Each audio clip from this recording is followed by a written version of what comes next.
Hi friends, welcome to my channel.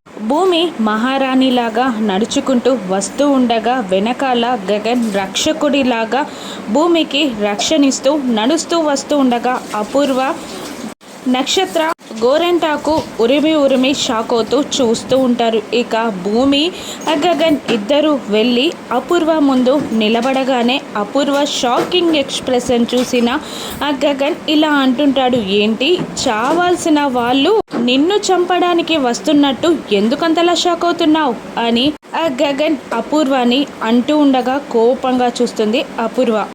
నీతో కాస్త పర్సనల్గా మాట్లాడాలి పద అంటూ రూమ్లోకి దారి చూపిస్తాడు గగన్. అపూర్వ అలా నడుచుకుంటూ వెళ్తూ ఉంటుంది.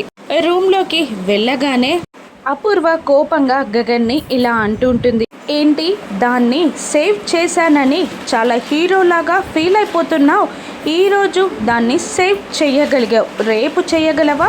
దాన్ని రక్షించగలవా అని అపూర్వ గగన్ని అంటూ ఉండగా, నువ్వు భూమిని టచ్ చేయడానికి కూడా వీల్లేదు, టచ్ కూడా చేయకూడదు అని గగన్ యాటిట్యూడ్గా అంటూ ఉంటాడు. ఇక కోపం తట్టుకోలేక అపూర్వ అరుస్తూ, అది నీ శత్రువు శరత్చంద్ర కూతుర్రా, అది ఎక్కడ పోతే నీకేంటి, దానికేమైతే నీకేంటి అని అపూర్వ గగన్ని నిలదీస్తూ ఉండగా గగన్ ఇలా అంటుంటాడు, భూమి నా బలహీనత, భూమికి ముళ్ళు కుచ్చినంత పెయిన్ కూడా కలగకూడదు, భూమి నా ప్రేమ, తనకి ఏదైనా జరిగిందని తెలిస్తే అంటూ వార్నింగ్ ఇచ్చి బయటికి వచ్చి నక్షత్రాన్ని గోరెంటాకుని కోపంగా చూసి భూమితో ఇలా అంటుంటాడు, ఇక అపూర్వ నిన్నేం చేయదు, నువ్వు భయపడకు అని అంటూ అక్కడి నుండి వెళ్ళిపోతాడు గగన్.